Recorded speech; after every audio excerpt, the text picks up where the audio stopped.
বন্দর থানা যুবদল নেতা সোশ্যাল মিডিয়ায় মিথ্যা বানোয়ার সংবাদ করার প্রতিবাদে সংবাদ সম্মেলন করেছেন যুবদল নেতা দীন ইসলাম প্রধান। সংবাদ সম্মেলনে তিনি বলেন, প্রিয় সাংবাদিকবৃন্দ, আপনারা জানেন আজকে আমরা এখানে একত্রিত হয়েছি এর একটা উদ্দেশ্য।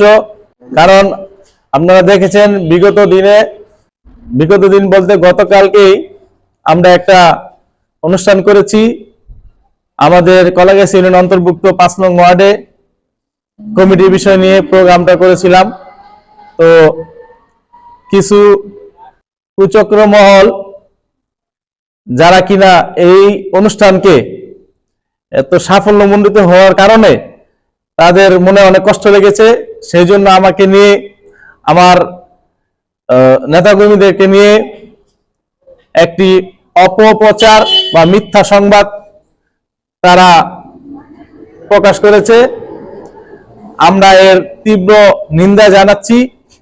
আপনারা জানেন বিগত দিনগুলোতে আমি এবং আমাদের নেতাকর্মীরা কিভাবে মাঠে ছিলাম, কিভাবে সংগ্রাম করেছি, ঘরে থাকতে পারিনি, ঠিকমতো ঘুমাতে পারিনি। আমাদের নেতাকর্মীরা মাঠে ময়দানে ঘরে এক কথা ঘরের মধ্যে একটু থাকতে পারিনি, সেই হামলা শিকার হয়েছি। বিগত দিনে যখন ২০০৯ সালের কথা, আমার ওয়ার্ডে কেউ কমিটি নিতে আগ্রহী না, সাহসী করে না যে কমিটি নিবে। সেই সময় আমার বাপ মানে আমার পিতা এই ওয়ার্ডের আহ্বায়ক, মানে আপনারা জানেন যে এটার একটা এখনো কমিটির এই খরচাটা এখনো আছে। এটা ২০০৯ সালে সে এই যে ১ নম্বরে আলতাফ হোসেন জিউদরা আমার পিতা এই ওয়ার্ডের সভাপতি ছিলেন। আমরা ৫ নং ওয়ার্ডবাসী আমার বাপে এই কমিটির লোকজনরে আগলে নিয়ে বিএনপির যে কার্যক্রম ছিল ধারাবাহিকভাবে অব্যাহত রেখেছে। আমি নিজে ২০১০, ২০১২, ইভেন ১৪ সাল ১৫ সাল পর্যন্ত রাজীব ভাইয়ের সাথে, আপনারা জানেন আমার রাজনৈতিক গুরু, যার কথা না বললেই নয়, সে আমাকে হাতেখড়ি দিয়ে যেভাবে মানুষকে শিক্ষা দেয় এইভাবে আমাকে রাজনীতি শিখিয়েছে। তার হাত ধরে আমি রাজনীতিতে অগ্রসর হয়েছি। তার সাথে আমি ছাত্রদল করি। তারপরে আমি কিছুদিন বিদেশে কাটাই। দেশে আসার পর আইসা দেখি দেশের অবস্থা খুব খারাপ। আমি তখন আমার অবস্থান পরিবর্তন হয়, আমি একটু বড় হই, আমি যুবদলে অংশগ্রহণ করি।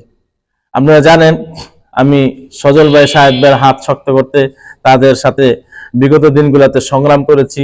আমার অনেক ছবি আছে। আমি যে ৫ তারিখের পূর্বে সজল ভাই, শাহেদ ভাইয়ের সাথে যে প্রোগ্রামগুলো করেছি, এর বিগত দিনগুলোতে যে প্রোগ্রামগুলো করেছি অহরহ ছবি আছে।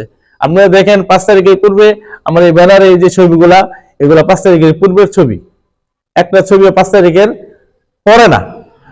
আমাকে যদি কেউ দেখাতে পারে যে আমি কোনো আওয়ামী লীগের কমিটি কিংবা আওয়ামী লীগের লোকের সাথে কোনো মিছিল মিটিং কোনোদিন করছি, কোনো সম্পৃক্ততা ছিলাম, তা আমি আজ থেকে রাজনীতি ছেড়ে দিব। ধৈর্য ধারণকারীর সাথে আল্লাহ আছে, অতএব আমি ধৈর্য ধরছি। আমি আল্লাহর প্রতি বিশ্বাস, আল্লাহর রহমতে আপনারা অপপ্রচার যতই চালান, মানুষ জানে, সাংবাদিকরা জানে এবং আমার নেতাকর্মীরা জানে আমি যে কি। Desk report, NN TV।